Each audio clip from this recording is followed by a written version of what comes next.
Estamos en otro episodio más del podcast de Diario de Querétaro. Yo soy Marcos Arellano y hoy me complace tener una invitada de primer nivel, de gran calidad, Linda Montoya, una extraordinaria persona y además personal trainer, una mujer fitness. Bienvenida al podcast de Diario de Querétaro, Linda. Muchísimas gracias, muy contenta de estar aquí con el Diario Querétaro. Es un placer de verdad, además esa introducción que estás dando, así que nada, bien.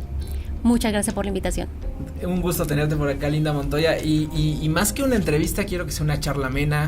Genial. Quiero que nos abramos mucho, que la gente te conozca, te conoce mucho por el contenido que haces. La verdad que has ayudado a muchas personas, pero también hay partes que a lo mejor gente no conoce de ti y ojalá podamos llegar a eso, ¿no? Sí. Entonces, para comenzar, Linda Montoya, muchos te vemos desde afuera como una mujer que empodera a otras mujeres en lo que hace, una mujer exitosa en muchos ámbitos, pero para Linda Montoya, ¿quién es Linda Montoya? Está difícil la pregunta. Está difícil la pregunta porque puedo encontrarme con muchas cosas al mirarme a mí misma, ¿no?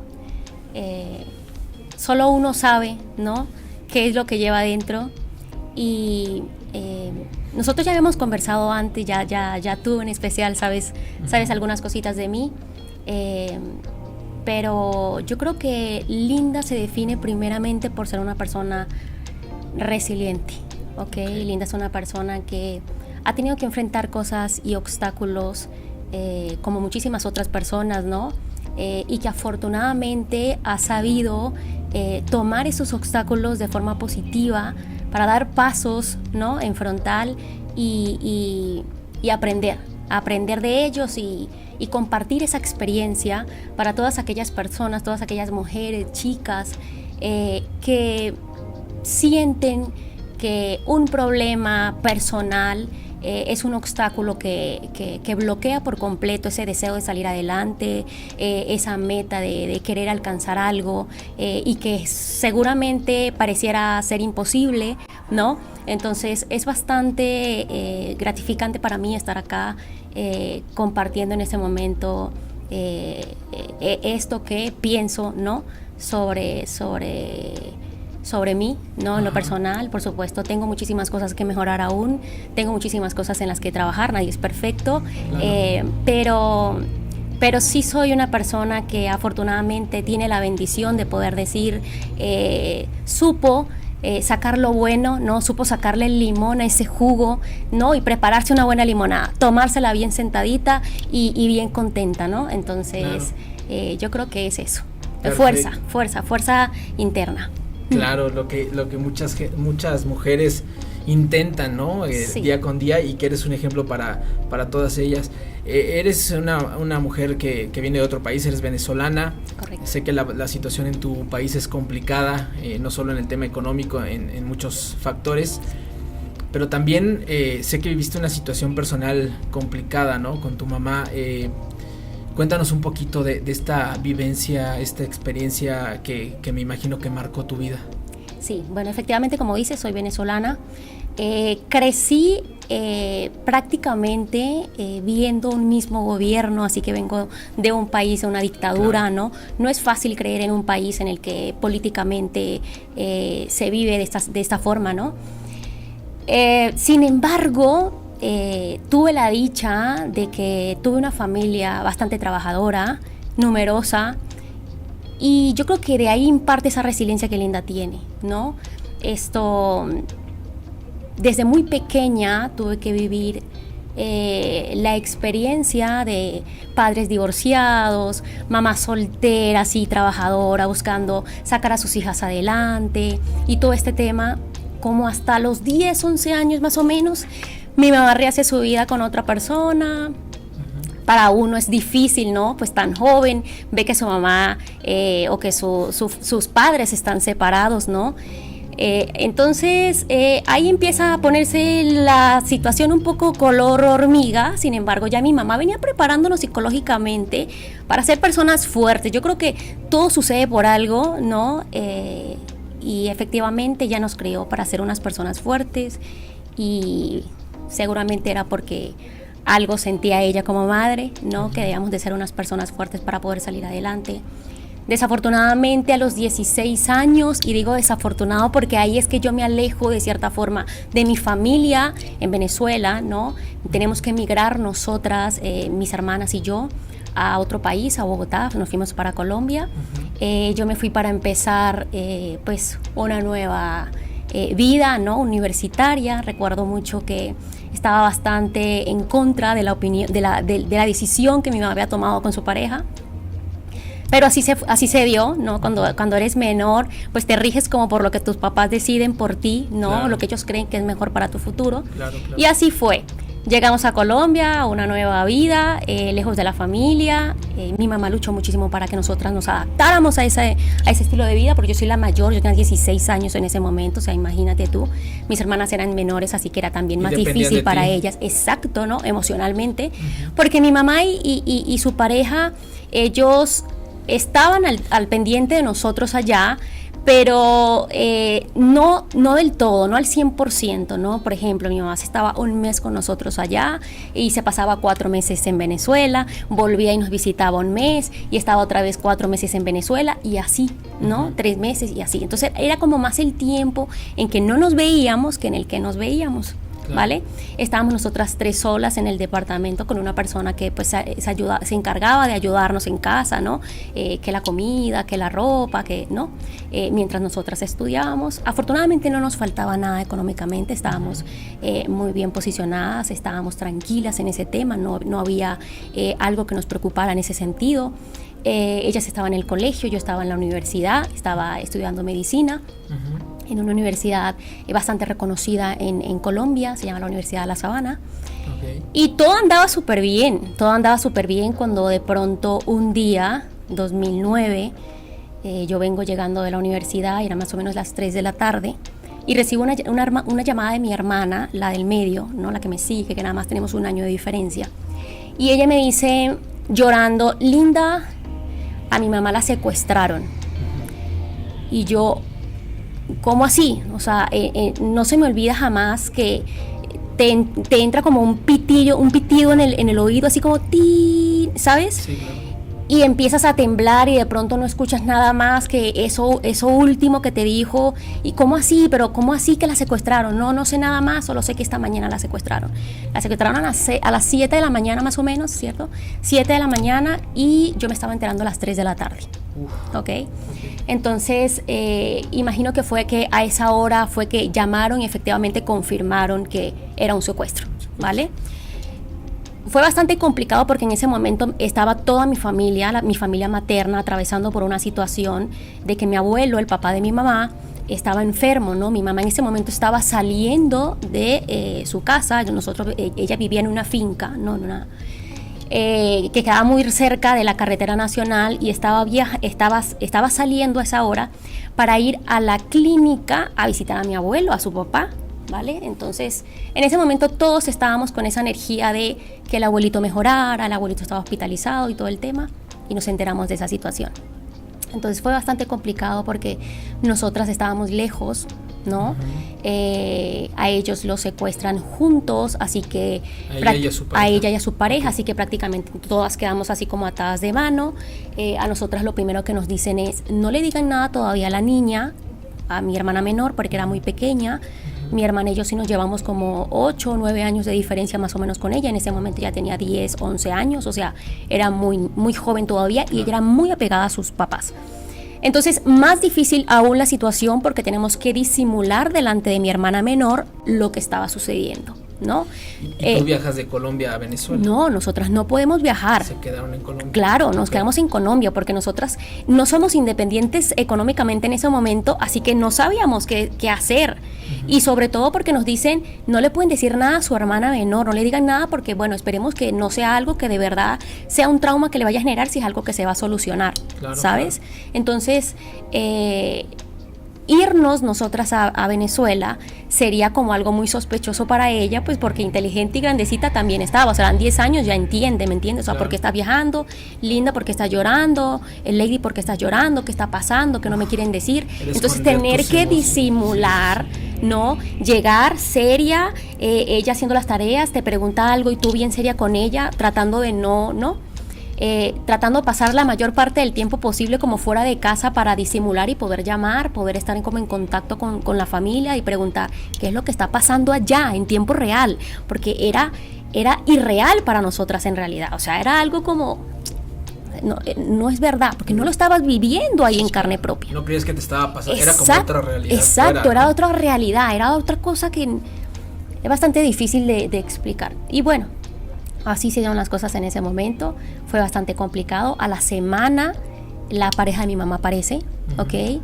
Él aparece y fue una luz en realidad para la familia. Todos dijimos, wow, qué bueno, la situación se va a solucionar, por fin esta tragedia va a tener un final. Claro.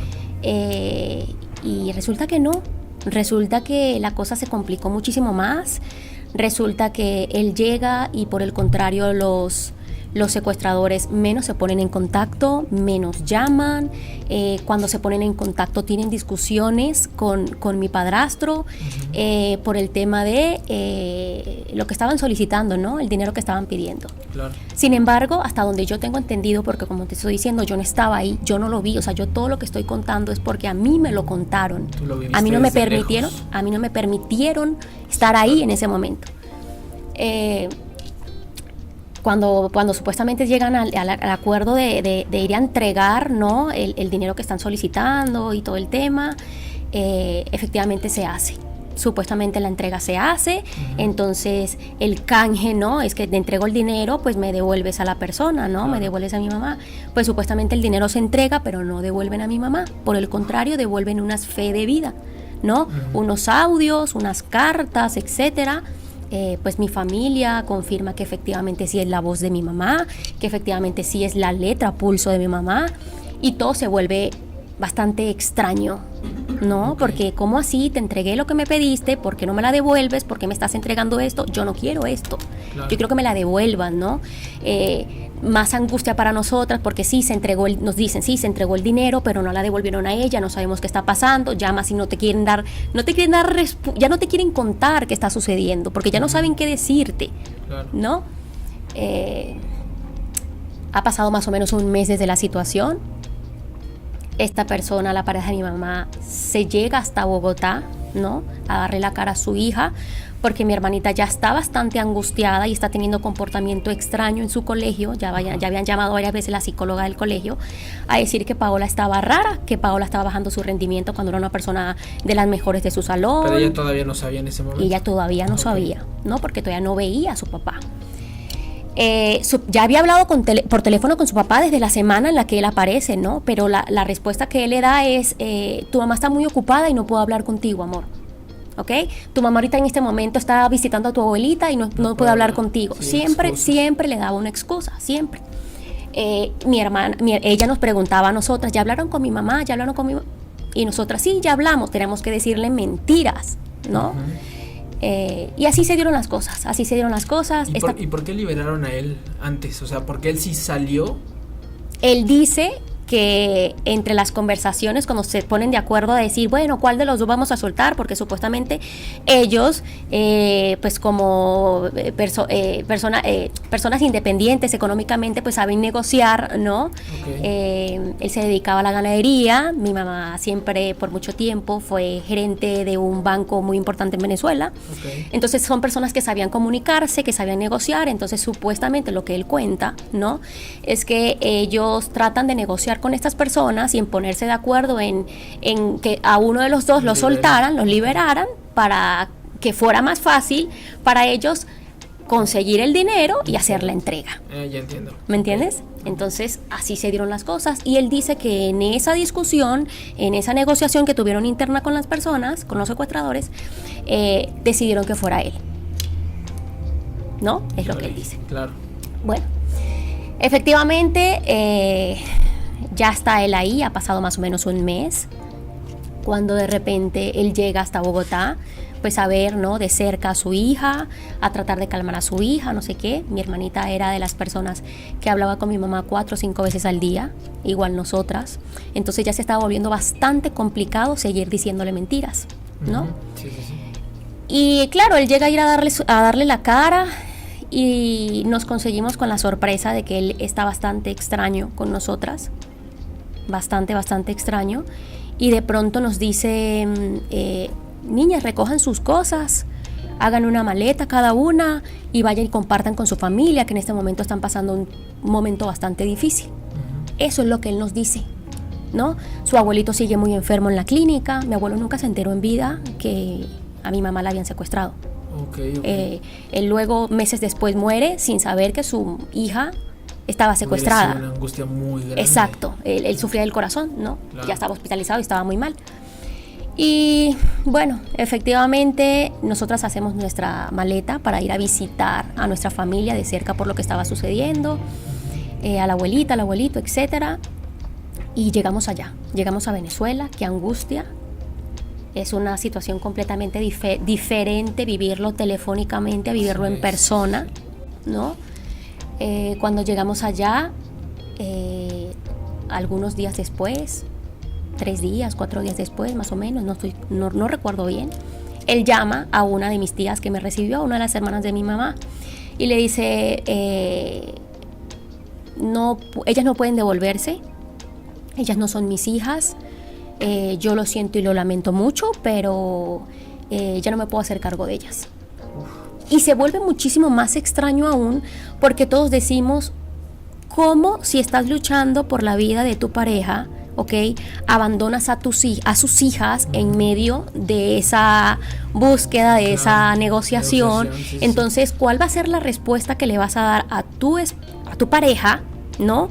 En el momento en que la liberen. Claro. Entonces, habían muchas hipótesis de lo que estaba pasando en el momento, de la situación en cómo él estaba manejando la información, y de la información, ¿no?, que estaba teniendo de los secuestradores y nos estaba dando a nosotros. Ok.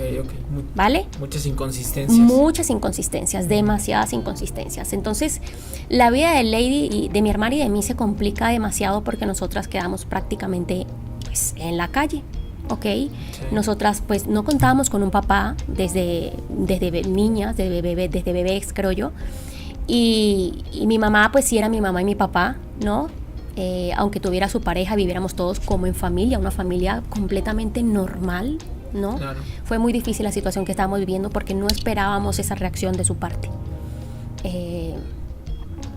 Fue bastante complicado, de ahí pues como verás, tuvimos que dejar los estudios, dejar la vida que ya teníamos allá establecida, incluso el resto de nuestras cosas que quedaron allá. Fue bastante complicado porque yo soy una persona de un carácter en realidad bastante fuerte, y tuve que enfrentarme a él, ¿no? Tuve que enfrentarme a él desde ese momento de ¿por qué estás haciendo esto? Exacto, o sea, explícame por qué estás haciendo esto porque no lo estoy entendiendo, ¿no? Él se victimizaba muchísimo. Él decía que él nos decía a mí, a mi hermana, sobre todo a mí, me decía que era yo la que más me enfrentaba a él. Me decía por teléfono, tú no puedes pretender creer que la estás pasando más difícil que yo porque ella era mi pareja. Y yo le decía, ¿qué estás diciendo? Pero es que era mi madre. Claro, es tu mamá. Mi madre y mi padre. O sea, y tú sabes muchas cosas que no nos estás diciendo. O sea, ¿por qué no simplemente dices la verdad? Di la verdad, ¿qué está pasando? ¿Por qué nos tiras a la calle y luego nos dice que sigamos esperando? Claro. O sea, ¿qué le vas a decir a ella cuando llegue? Sí, ¿ok? Sí. ¿Nos vas a volver a adoptar? O sea, no estamos entendiendo. Fue bastante fuerte. Fue bastante fuerte porque aún esas respuestas y esas incógnitas no se han resuelto, ¿ok? La relación con él es nula, ¿no? En este momento. Sin embargo, yo luché mucho en esos días, en esos meses. Ya habían pasado casi un año. Nosotras seguíamos prácticamente sin nada. ¿Dónde se quedaban? ¿Dónde estaban? ¿De qué subsistían? Nosotros subsistíamos de la gracia de mis tías y de mi abuela. Ok. ¿Y vivían con ellas? Sí. Okay. Mi hermana y yo pues nunca habíamos estado acostumbrados a vivir de esa forma, ¿no? A pedirle o a solicitarle a alguien más. Mi mamá siempre nos había dado todo y nunca necesitábamos nada. Y de pronto no teníamos ni siquiera dónde dormir. Es que no teníamos ni siquiera dónde dormir, una cama. Claro. Dormimos en colchones en el piso por mucho tiempo. Sí. Y una vez nos pusimos de acuerdo y dijimos, no podemos seguir siendo tanta carga para ellas, ¿ok? Porque ya cada quien tiene a su familia establecida. No podemos ser que tanta carga para ellas. Ya están atravesando un momento bastante difícil por mi abuelito, que ya se había muerto, por el hermano menor de mi mamá, que se murió de una ACV por la situación que estaba pasando. El hermano menor de mi mamá en ese momento tenía 33 años. Súper joven, fue muy duro para la familia. Estaban enfrentando la muerte prematura del hijo menor de la casa. Del abuelo y el secuestro de mi mamá. Claro. ¿Ok? Mi abuelita estaba, que es que no se la creía. Claro. ¿Ok? Todo el mismo tiempo, exacto, casi. Exacto. Todo el mismo año. Qué complicado. Todo el mismo año. ¿Ok? Sí. El secuestro de mi mamá en marzo, la muerte de mi tío en abril, la muerte de mi abuelo en agosto. Híjole. Todo el mismo año. Nada, entonces dijimos, pues vamos a evitar de ser como tanta carga para mi abuela y para mis tías y vamos a separarnos, ¿ok? Tú te vas para donde una tía, yo me voy para donde la otra, nos vamos por donde abuela, pero no estamos las dos como en un solo lugar para que no seamos como tanta carga. Claro. Entonces ella y yo nos separamos. Oye, ¿okay? Que era agregarle otra dificultad más, no estar juntas la familia. Exactamente. Claro. Entonces, efectivamente así hicimos, nos separamos, pues cada una por un tiempo en un lugar, hasta que yo dije no más, esto no me lo aguanto, esto no es posible, y yo tuve de cierta forma como un déjà vu. Okay. ¿Listo? Yo recordé que había tenido una conversación bastante extraña con mi mamá meses antes de lo sucedido. Ajá. Recuerdo que yo llegué a la universidad, en ese momento mi mamá estaba en Bogotá y estábamos las dos solas con la señora que nos ayudaba en la casa. Y recuerdo mucho que llegamos, yo llegué como a las 4 de la tarde, mi mamá se sienta y me dice, Linda, ven. Y ella se sienta en el comedor y se sienta en la cabeza del comedor. Y me dice, Linda, siéntate aquí. Yo me senté aquí. Y mi mamá sacó una carpeta. Me dice, hija, usted es la mayor. Si a mí me llega a suceder algo, sepa que no le va a faltar nada. Ok. Ustedes tienen todo. Yo todos estos años me he preparado para que a ustedes no les falte nada el resto de sus vidas. Así que aquí está. Te juro que yo en ese momento era tan inmadura que no le presté atención a nada de lo que me dijo. A nada. Ajá. Yo nada más recuerdo, o sea, lo que te estoy diciendo es como un déjà vu, o sea, como que... Algo. Sí. Y mi mamá me dice, aquí está la carpeta, aquí está el seguro de vida, la constancia del seguro de vida, aquí está la constancia de la casa, aquí está la constancia de todo. Y aquí está la carpeta, te la voy a dejar en la última gaveta de mi mesita de noche. Ok. ¿Cómo yo voy a recordar eso un año después? Uh-huh. Sí. Bueno, yo dije, pues tengo que hacer algo, ¿no? Ya no aguanto más, yo no puedo seguir viviendo de la forma en que estoy viviendo. Me daba pesar ver a mi hermana, me daba pesar verme a mí. Esto no puede seguir así, ¿ok? Tener que, tía, es que es el día del mes, tía, es que se me acabó el desodorante, abuelita, es que no podía seguir de esa forma. No podía. Dije, voy a llamar a esta persona, porque esta persona sabe de esta situación, sí. ¿Ok? Y su respuesta fue, no sé de qué me estás hablando. No sé de qué me estás hablando, no sé de qué carpeta me estás hablando. Se había quedado con todo. No sé de qué carpeta me estás hablando. Yo le dije, pues no te preocupes, que es que yo recuerdo bien la conversación que tuve con mi mamá. ¿Sabes qué voy a hacer? Voy a ir a los registros civiles, donde están registrados cada uno y todos los bienes de mi mamá. Entonces, si la carpeta, como tú me estás diciendo, ya no está en la mesita de noche y esa carpeta no existe, pues no te preocupes que yo me voy por los originales en el registro. Y ahí fue donde estalló para mí como de cierta forma una bomba, porque él me dice, pues no seas como tan extremista, seguimos buscando a tu mamá, ten fe, y de verdad que la seguían buscando. O sea, de verdad que el gobierno, no, el sistema en general en Venezuela la estaba buscando. El CICPC, la Guardia Nacional, se siguen haciendo notas en el periódico nacional, en el periódico regional, en todo, ¿ok?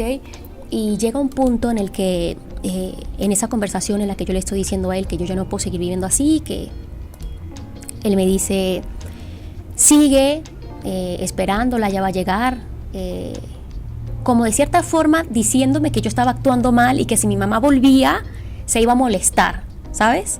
O sea, tratándote de cargar culpa que exacto, no tiene nada que y ver. que me quedara así como estaba, que qué estaba pasando, que me quedara Claro. así, que siguiera esperando, ¿no? Bueno, resulta que yo empecé de verdad como a tomar valor, ¿no? Hasta que en un punto yo le digo a él, pero dame más información, o sea, y me dice que ya no le pregunte más por esa situación, que para él es un tema muy difícil de manejar, que él es una persona de cierta forma mayor y que yo le haga tantas preguntas y lo presione, para él es mucha presión. Y me dice en una conversación de esas, ya no seas ilusa, deja de preguntarme por tu mamá. Tu mamá está muerta, tu mamá no va a volver. Eso te digo. Eso me dijo. No seas ilusa, no seas estúpida, perdón la palabra. Claro. ¿Y cómo te cayó eso? Pues yo me puse a llorar, obviamente. Yo me puse a llorar y yo no podía creer que estuviera pasando por una situación tan irreal. O sea, porque lo normal es que el familiar se muere, es que si te secuestran al familiar, pues si no fue una negociación favorable, una negociación exitosa, pues devuelven a la persona así sea sin vida. Claro. Sí, pero tú ves qué sucedió. O sea, tú le ves un final a la situación, Sí, una sí, solución a la situación, positiva o negativa, pero tú ves una culminación.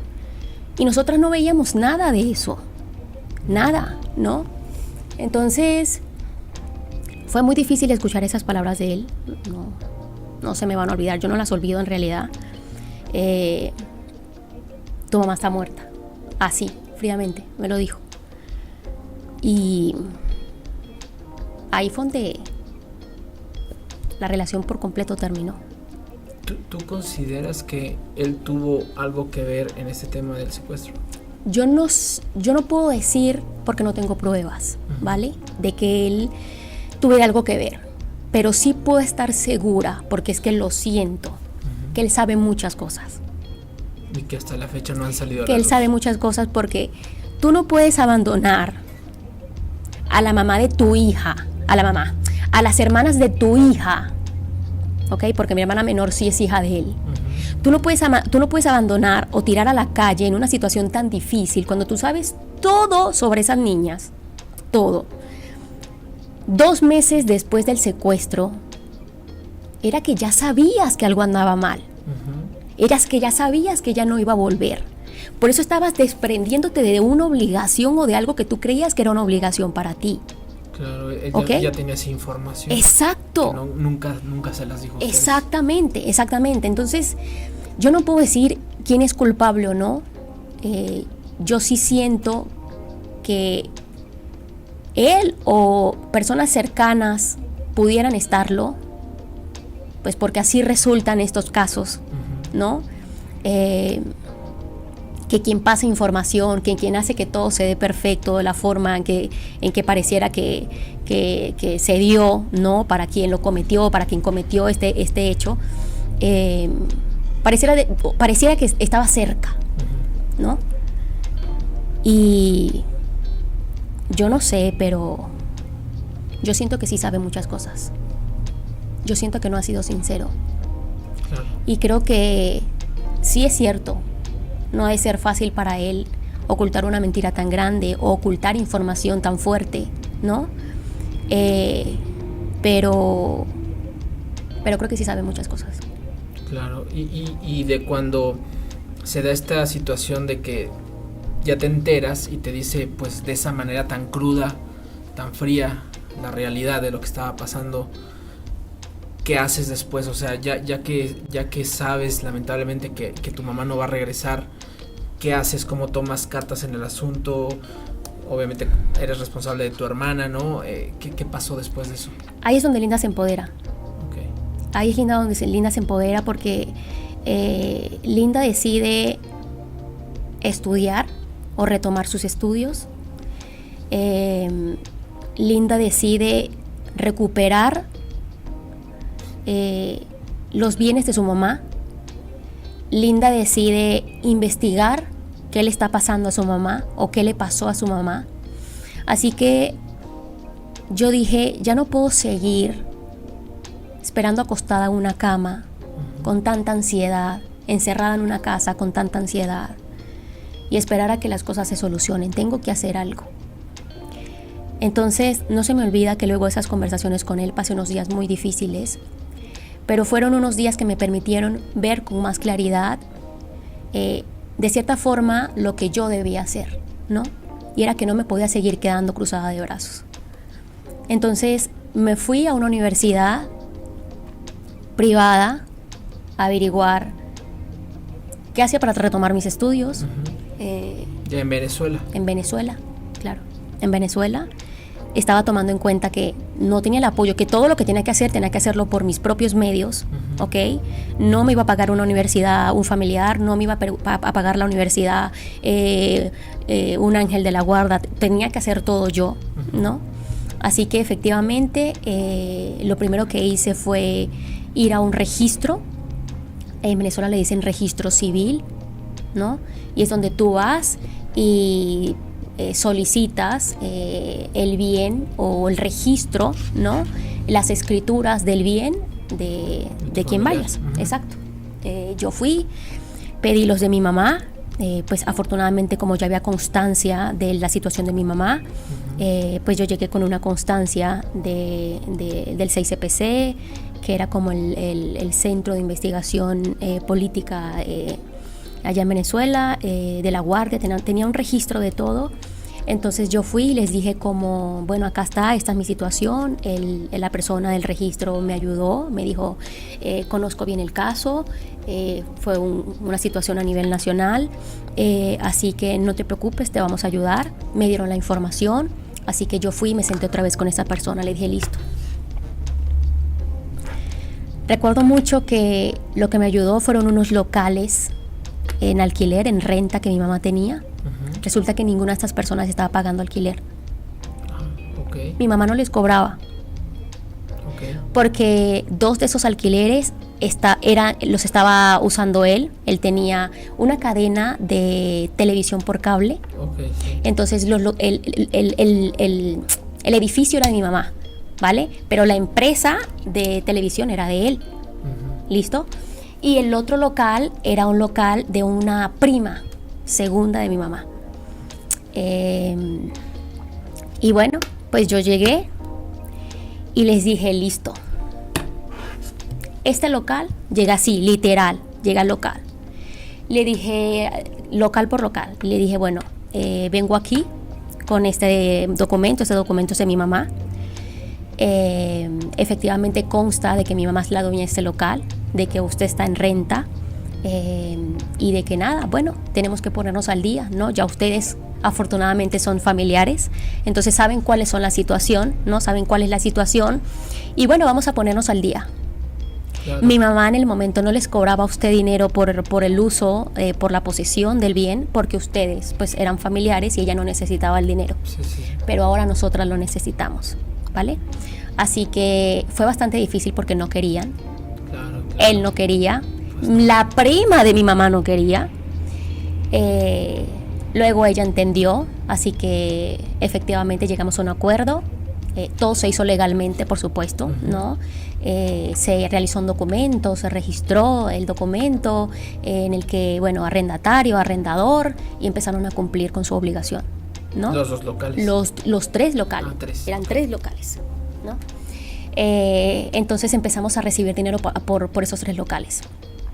Efectivamente, pues ya nosotras empezamos a recibir un flujo de dinero. Gracias a Dios ya no necesitábamos económicamente de nadie, ¿no? Así que es cuando yo decido, listo, ahora voy a poder retomar los estudios. Me fui a una universidad privada en la ciudad y dije, pues acá no dan medicina, ¿no? En la ciudad no daban medicina, había que viajar, había que irse de ahí para poder estudiar medicina. Así que yo dije, no, bueno, no me puedo ir de acá porque acá es donde estoy haciendo todo. Y aquí es donde sucedió lo de mi mamá, ¿no? La jurisdicción era ahí. Entonces yo dije, bueno, listo, ¿qué carreras hay? No se me va a olvidar, ¿qué carreras hay? Habían muchas ingenierías, había comunicación social y había derecho. Okay. Yo le dije, listo, me quiero inscribir en Derecho. Me inscribí en Derecho, me gradué en Derecho. Okay. Soy abogada. ¿Eres abogada? Soy entonces? abogada, correctamente. Entonces, ese proceso fue bastante interesante, porque a medida de que yo iba llevando un proceso judicial por la separación, ¿no? De los bienes de él y de mi mamá, y además de eso por la adquisición, ¿no? de esos bienes, la repartición de esos bienes para mis hermanas y para mí, ¿no? Se aprendió mucho, ¿no? Se luchó mucho porque esta persona siempre estuvo en posesión, la pareja de mi mamá siempre estuvo en posesión de los bienes hasta que el juez dictó, lo determinó. Exacto, hasta que el tribunal dictó sentencia, y entonces dijo, sí, listo, estos bienes ahora son de estas niñas y ya pueden reclamar esos bienes. Hasta ese momento, 10 años después, 10 años después, ese señor cedió por los bienes de mi mamá, que eran unas fincas, que eran unas cosas así. Entonces, nada, fue bastante complicado, fue bastante largo y tortuoso el proceso, pero me sirvió muchísimo para empoderarme, para ser fuerte, para entender que se puede sacar cosas positivas, ¿no? Y las cosas positivas que yo de esa situación saqué es que sí puedo confiar más en mí, que sí puedo creer más en mí, que sí puedo hacer las cosas, ¿ok? Claro. Porque lo hacía con tanto miedo. Te lo juro que yo llamaba o iba a un registro y yo iba temblando, pensando en que no iba a ser capaz de hacer eso, ¿ok? Que no podía obtener una información sobre eso. No, y perder ese miedo, exacto. Yo tenía 19 años cuando secuestraron a mi mamá. Te lo juro que yo en ese momento... Y es yo digo que si yo llegara a tener hijos, es una de las cosas que trataría de corregir sobre mi educación. Y es que yo a esa edad no sabía ni siquiera pagar un recibo de luz. Sí, porque todo lo hacía tu mamá. Todo lo hacía mi mamá, todo nos los hacía. Entonces era súper complicado para mí, como te estoy diciendo, luego pararme y decir, tengo que enfrentar la vida y luchar por algo de lo que aún desconocía. Es que ni siquiera sabía por lo que estaba luchando. En el camino me iba dando cuenta por qué era que estaba luchando. Y además te brincaste varias etapas que tiene que vivir un adolescente, ¿no? Exactamente. Tuviste que madurar mucho prematuramente antes de cualquier otra persona. Y en relación a eso, Linda, me imagino que esto fue un parteaguas, no lo sé, digo, lo supongo, un parteaguas que te llevó a cambiar tu estilo de vida totalmente. Correcto. ¿No? De ahí me imagino que ha de haber partido, obviamente, el estudiar, el empoderarte, el tener que hacer cosas por ti misma, el tener que ver por tus hermanas. Sí. Y cuando llega ese momento en que dices, voy a cambiar también mi estilo de vida, voy a ser, aparte de todo lo que ya hago, un ejemplo para las demás, voy a ser no sé, cuando decidiste ser una entrenadora fitness, ¿qué pasó ahí? Yo decido cambiar mi estilo de vida e inmediatamente decido empoderarme. Todo fue un proceso, ¿no? No fue completamente radical, pero sí fue un proceso, valga la redundancia, progresivo, ¿no? Paso a paso, granito a granito. Cuando yo te digo que tenía un poco más de un año, casi 2 años, como año y medio, en el que estábamos completamente cruzadas de brazos sobre la situación que estaba sucediendo, yo aumenté unos 12 kilos y medio. Okay. Yo aumenté unos 12 kilos y medio, soy bien bajita. Así que 2 kilogramos se me notan mañana, ¿ok? Claro. O sea, mañana si subo 2 kilogramos se me notan. Sí. Entonces 12 kilogramos y medio fue bastante para mí porque pues, era delgada, ¿no? En el momento que sucedió a mi mamá, yo estaba delgada, estaba pesando unos 45 kilos, 48 kilos y de pronto empecé a casi 60. Por la depresión, me imagino. Por la depresión, claro. Entonces yo dije, pues,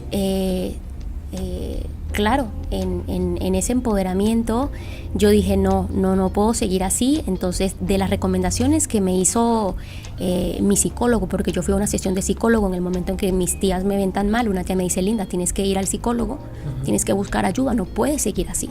Yo no dormía, yo solamente vivía comiendo, pero no dormía. Yo podía dormir 2 o 3 horas al día a veces. Eran las 3, 4 de la mañana. Yo estaba viendo televisión, comiendo, dándome golpes de pecho, esperando mi mente trabajando 1000 por 1000.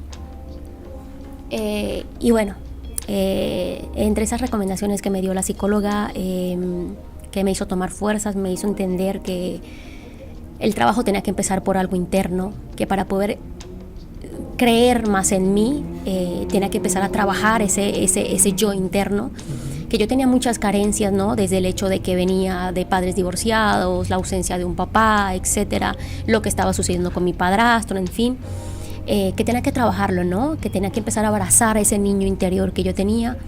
Y me hizo muchas recomendaciones sobre el autocuidado. Me dijo que mejorara mi alimentación, me dijo que empezara a hacer ejercicio, que tenía que dormir.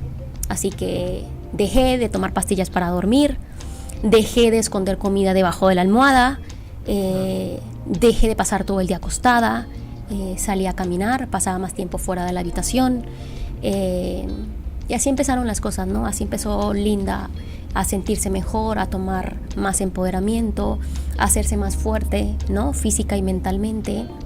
Y en ese transcurso, pues ya era consciente de que eso me hacía bien, ¿no? De que eso me beneficiaba. Así que le seguí. Estudié sobre el tema, ¿no? Yo estudié para ser monitor fitness. Así que eso me ayudó muchísimo más a entender, ¿no? Cómo la alimentación y la actividad física pueden transformar a una persona, ¿no? Internamente. Hacerla una persona más segura, hacerla una persona más confiada, hacerla una persona más fuerte, ¿no? Cuando internamente te estás trabajando, externamente todo brilla, todo se nota, todo se ve, todo se refleja. Exactamente. Entonces, eso hice. Luego empecé en cuarentena, ¿sabes? En cuarentena vi que vino esta ola de las redes sociales por el hecho de que estuvimos tanto tiempo todos encerrados. A mí me agarra en Bogotá, ¿no? Esta cuarentena. Y empiezo a compartir en mis historias de Instagram, en las historias. Empiezo a compartir un poco de mis rutinas de entrenamiento, ¿no? Empiezo a compartir algunas de mis recetas y empiezo a ver mucha respuesta, ¿no? Okay. De las personas que me conocían, de las personas que no tanto, me preguntaban, Linda, ¿y cómo preparaste eso? Se ve muy rico. ¿Y cómo haces? ¿Y cuántas veces repites esa rutina? Y empezó así la cosa, okay, ¿no? Y yo dije, pues mira, a la gente le está gustando. Pues voy a compartirles de verdad la información, ¿no? Que quede ahí. Entonces empecé a publicar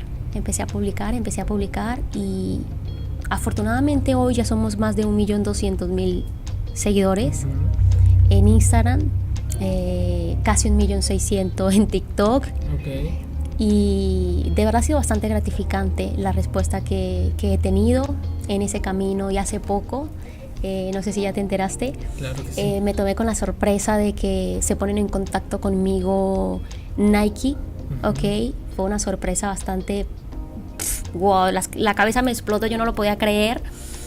Y primero lo sentí como algo irreal, ¿no? Porque el manager de marketing de Nike se pone en contacto conmigo vía correo, luego obtiene mi número telefónico y tú dices, ok, sí, te están haciendo una propuesta y tal, pero pues lo ves como, ¿será real o no será real?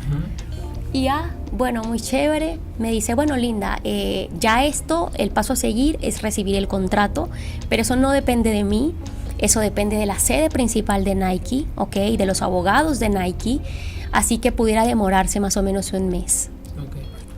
Entonces, con esa angustia de querer contarlo y gritarlo a la familia, al mundo, a las hermanas, a todo el mundo, y no poder hacerlo por miedo de que de pronto no fuera real o no se fuera a hacer real, ¿sabes? Claro. Y efectivamente pasó un poco más de un mes, así que fue bastante tortuoso la espera, pero cuando recibo un día así muy normal, creo que fue un jueves, no se me va a olvidar nunca, como a las 4 de la tarde, veo mi correo y veo un correo, una notificación oficial de Nike, ¿no? Nike contrato. Veo que es el contrato, ¿no? El contrato digital, la oferta que me está haciendo Nike. Sí, sí, sí. ¿Qué pasó por tu cabeza? No lo podía creer. Estaba feliz, no lo podía creer.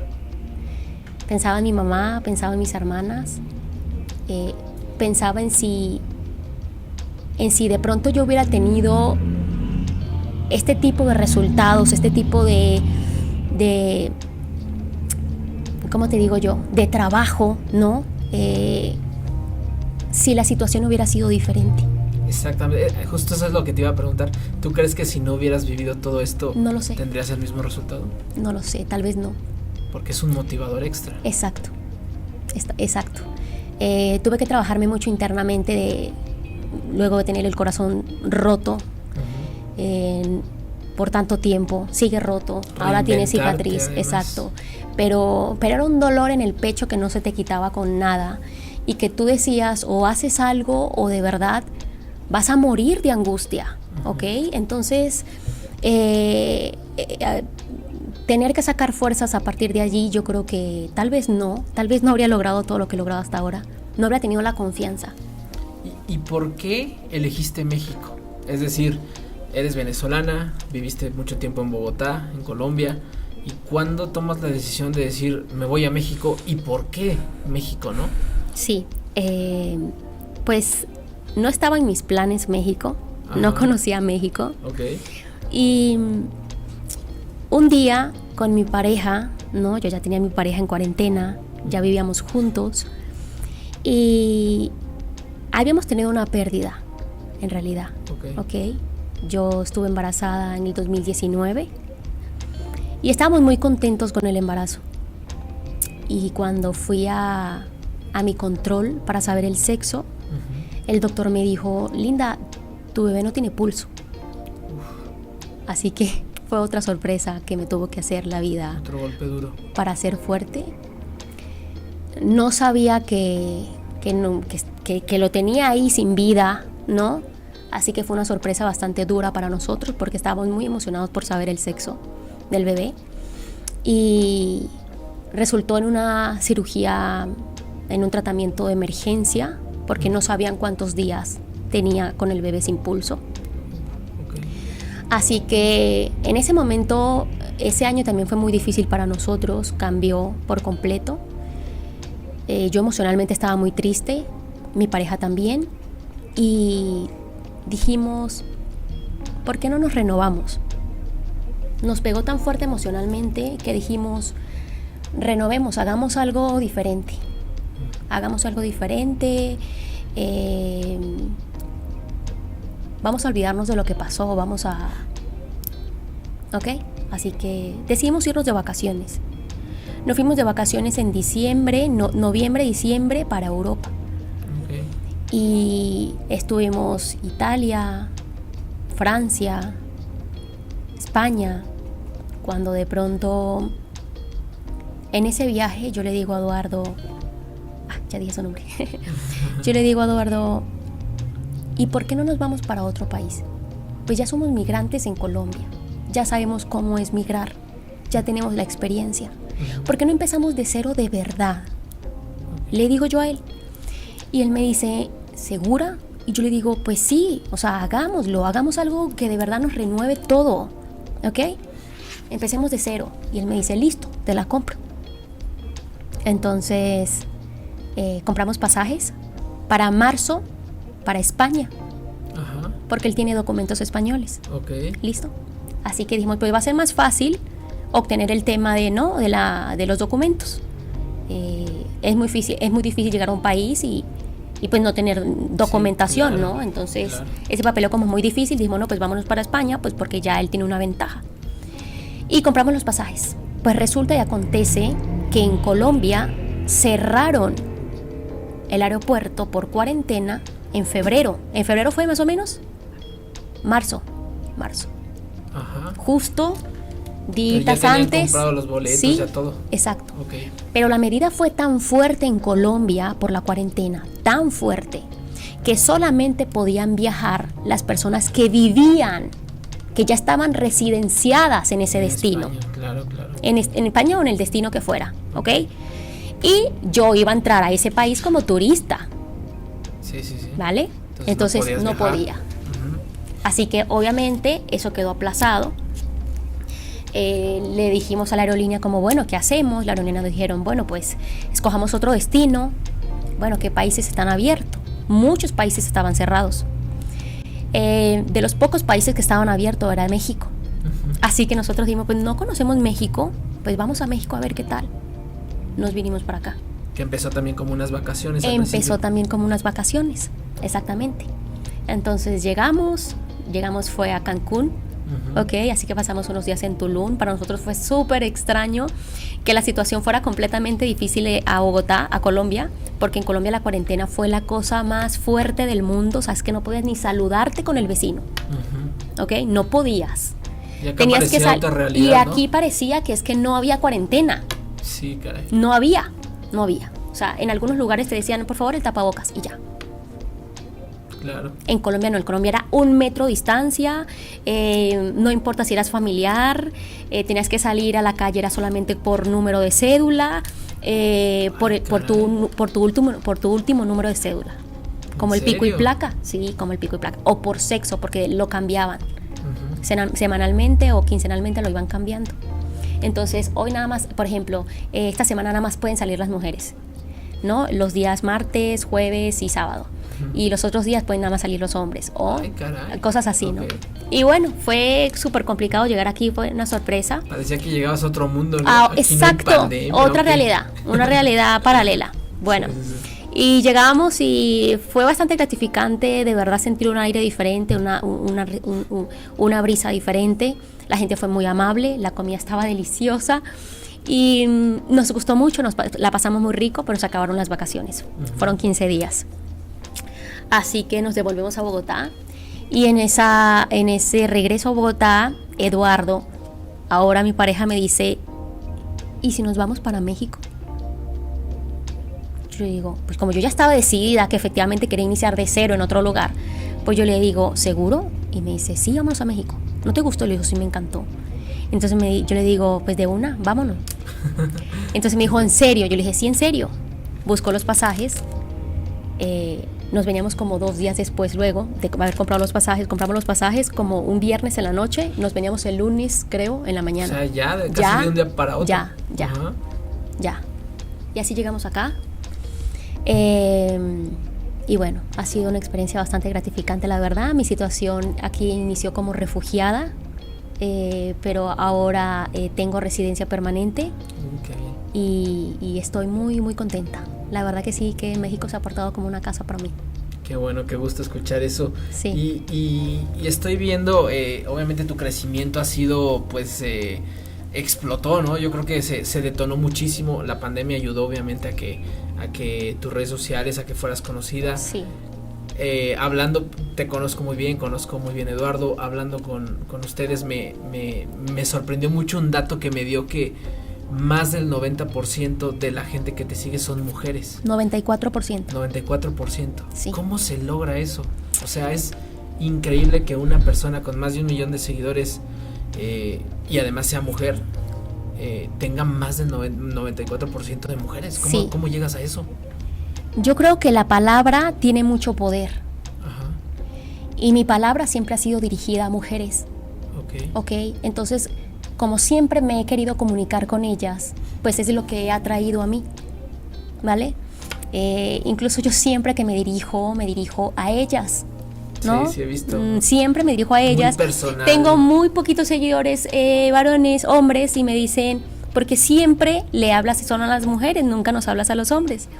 Y entonces yo una vez pues me disculpé, ¿no? Le dije como, bueno, sí, es cierto, ¿no? Yo sé que también tengo un 6% hombres, pero tu 6% son muchos. Sí, claro, exactamente, pero comparado con un 94, o sea, es demasiada la diferencia, ¿no? Pero sí, mi mensaje va dirigido a las mujeres. Mis tips, mis recomendaciones, mis experiencias de vida, mis consejos, mis quejas, mis reclamos, mi desahogo siempre va dirigido a la mujer, ¿no? Sí, como a una amiga, como a una compañera, como a una hermana, como a una aliada, como a un equipo, como a una familia, ¿ok?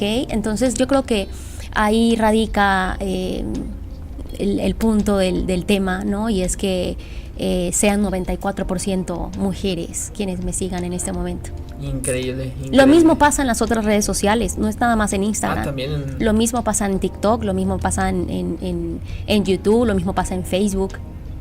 Es increíble, la verdad que más del todavía no me lo 90%, explico. más del 90% de mis seguidores son de sexo femenino. Excelente. Sí. Has firmado un contrato con Nike, que me imagino que es algo muy grande en tu vida, en tu carrera. ¿Qué metas tiene Linda? Aparte de esto, ¿no? ¿Qué sigue para Linda? Sé que es un trabajo que vas a tener que hacer con Nike, que te va a absorber, que es un sueño cumplido, pero ¿qué sigue después de Linda? Sí, para bueno. Linda. Ya conozco muy bien las oficinas de Nike México. Son bastante serviciales y familiares. Okay. Que han sido conmigo, y ya hemos conversado mucho el tema, ¿no? De quién es Linda, ¿no? Y qué es lo que Linda quiere. Ya ellos saben que yo planeo seguir comunicándome con las chicas, ¿no? Que además de ahora brindarles la experiencia en cuanto a la comodidad, ¿no? Que ofrece Nike en cuanto a ropa deportiva, en cuanto a lifestyle, etcétera. Linda quiere seguir compartiéndoles alimentación, Linda quiere seguir compartiéndoles experiencia de vida, rutinas de entrenamiento, etcétera. Entonces, Linda va a seguir trabajando con Nike los próximos 3 años, pero Linda va a seguir trabajando en paralelo a lo que siempre ha venido, ¿no? Y quiere, que es seguir fortaleciendo sus rutinas de entrenamiento, ¿no? Sus programas de entrenamiento, sus programas de alimentación, sus programas completos, y así planeo que siga siendo por mucho tiempo. Qué bueno, Linda. Tenemos una dinámica que le llamamos preguntas rápidas. Okay. Yo te voy a decir una palabra o una frase y tú me vas a decir pues lo primero que se te venga a la cabeza, ¿no? Okay. Puede ser una palabra, puede ser una pequeña frase, pero algo muy breve, Okay. de acuerdo a lo que yo te diga, ¿vale? Listo. Perfecto. ¿Qué significa para ti México? Familia, Ok. Venezuela. hogar, Vida fitness. estilo de vida, confort, comodidad, placer, Ok. Pandemia. encierro, no sé. Redes sociales. Herramienta, Algo que te enoje. las injusticias, las mentiras, Algo que extrañes. algo que extraño mucho a mi mamá, extraño mucho a mi familia, extraño mucho el recuerdo de vivir en familia, con mi familia, extraño haberla perdido tan joven y de la forma en como la perdí, pero extraño a mi familia, extraño a mi familia real, a mi mamá, a mis hermanas. A tu círculo. Sí. Un gusto culposo. Uy, todo lo que tenga que ver con chocolate. Todo lo que tenga que ver con chocolate, de verdad lo amo. Ok. ¿Tu lugar favorito en el mundo? Mi lugar favorito en el mundo siempre es mi casa. En donde esté, en cualquier parte del mundo en la que esté viviendo, pero mi casa. Llegar a mi casa, estar tranquila, pasar un fin de semana en mi casa completo, sin hacer nada, es un placer absoluto. Lugar favorito. ¿Un sueño por cumplir? Un sueño por cumplir. Saber lo que me angustia tanto. Ok. ¿Tu mayor logro? Ser cada vez más resiliente. En todo sentido. Laboralmente, emocionalmente, profesionalmente. Ese ha sido mi mayor logro. ¿Te arrepientes de algo? Sí. Me arrepiento de haber dudado tanto de mí por tanto tiempo. Me arrepiento de haber pensado tanto en dar el paso. Ok. ¿Y qué hace Linda en un día libre?